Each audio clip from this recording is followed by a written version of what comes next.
You hit send on a wire transfer. $50,000. Gone. A confirmation number appears. Your bank says, processing, and you just sit there, staring at the screen, wondering, where did it go? Like, actually, physically, where did the money go? The answer involves a cable roughly the size of a garden hose sitting 12,000 feet below the surface of the Atlantic Ocean, carrying pulses of light at 200,000 kilometers per second. But here's the part that nobody explains. The money didn't go through that cable. The cable carried a message that said that money moved. The money itself, it never moved at all. The word wire transfer comes from the 1800s, when banks literally sent instructions over telegraph wires. Your great-great-grandfather's bank would tap out a Morse code message to another bank, pay this guy. The receiving bank would write it in a ledger. Done. That was a wire transfer. We don't do that anymore, but we kept the name though. And that's because finance is historically very committed to doing things the way they've always been done and just, changing things quietly underneath. Here's what actually happens now.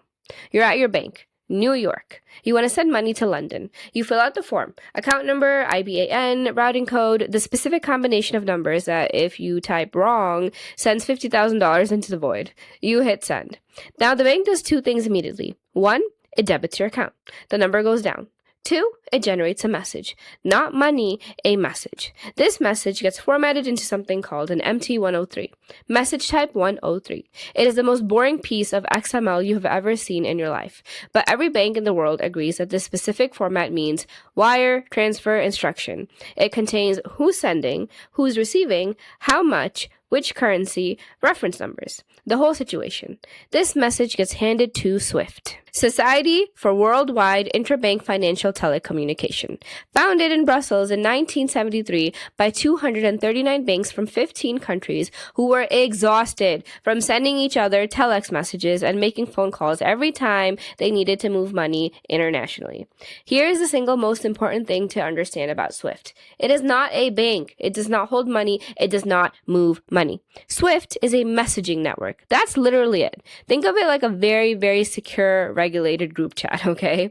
11,000 financial institutions across 200 countries, all agreeing to speak the same language when they need to talk to each other. Your bank sends a SWIFT message the same way you send a text, except the text has $50,000 attached to the instructions.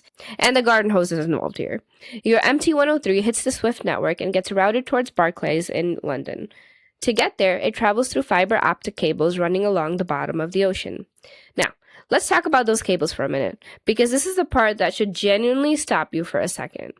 There are over 400 active submarine cable systems running along the floors of the world's oceans right now. Combined, they stretch to about 1.3 million kilometers, and they carry, and this is not an exaggeration, approximately 99% of all international internet traffic. Every Google search, every Netflix stream going from a server in Virginia to someone watching in Tokyo, every international bank transfer, every SWIFT message. Satellites handle roughly 1% of global data. The cables? Well, they handle the rest. The cables are doing the work, almost all of it. And most people have never thought about this once. In deep water, these cables are about the diameter of a garden hose. Not a pipe, not some industrial piece of infrastructure that looks like it belongs in an action movie. Literally a garden hose. At 12,000 feet of depth, in total darkness, under insane pressure, carrying the financial plumbing of planet Earth. Near the shore, they bulk up, wrapped in steel armor to protect against anchors, fishing trawlers, and I am not making this up, sharks. The sharks bite these cables. Engineers had to actually account for shark bites when designing the protective casing for global financial infrastructure. Yes, electrical engineer turned entrepreneur, and this is the thing that got me. Inside the cable is fiber optic glass, strands thinner than human hair. Your wire transfer message travels through that glass as pulses of light, ones and zeros encoded as flashes. The same fundamental principle as Bluetooth or any other data transmission, just through glass at the bottom of the ocean instead of the air through your living room. Light and fiber moves at roughly 200,000 kilometers per second.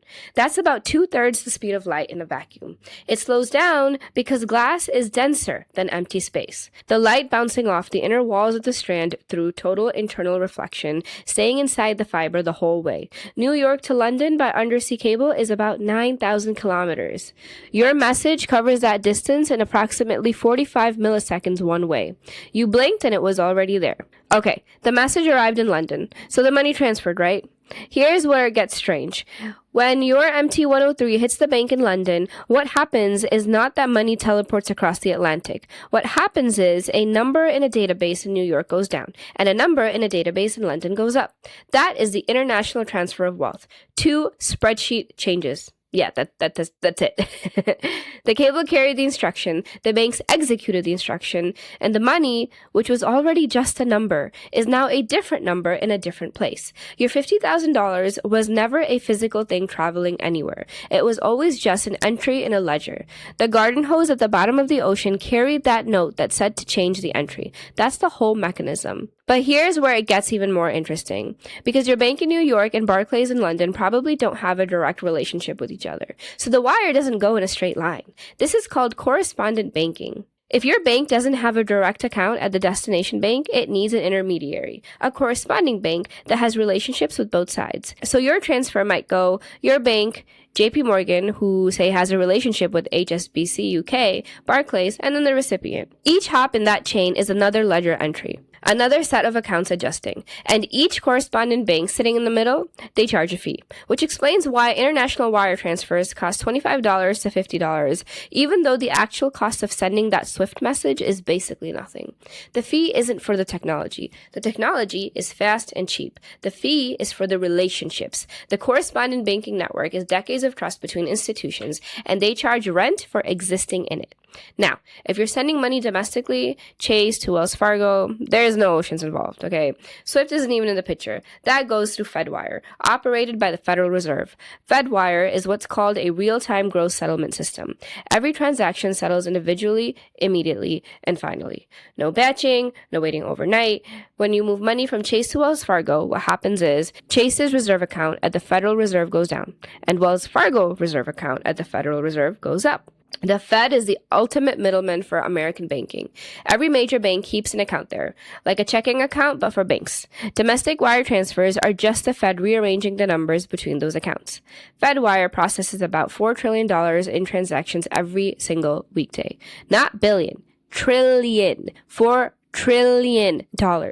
This system runs 21.5 hours a day and closes briefly for maintenance. The financial infrastructure of the United States takes a lunch break. Okay, so back to the beginning. You hit send, $50,000. Processing. What actually happened? Your bank debited your account and formatted a boring XML message that the entire global banking system agrees is a transfer instruction. That message went to an 11,000-member international messaging network that does not hold a single dollar. That message traveled as light, 200,000 kilometers per second, through a glass strand thinner than human hair, inside a cable the size of a garden hose, on the floor of the Atlantic Ocean, through repeater stations spaced every 100 kilometers that boosted the signal so it didn't fade out, arriving in London in 45 milliseconds. A bank there received the message, checked the correspondent chain, and changed the number in a spreadsheet. Your money didn't move. An instruction moved, and every institution in the chain updated their ledger to reflect the new reality. The wire in wire transfer is from 1872. The mechanism is 12,000 feet underwater, and money itself, and always has been, is just a number that everybody agrees to agree on. The whole global financial system is running on consensus and light. Subscribe. That's the wire fee for this one. I will see you guys in the next video.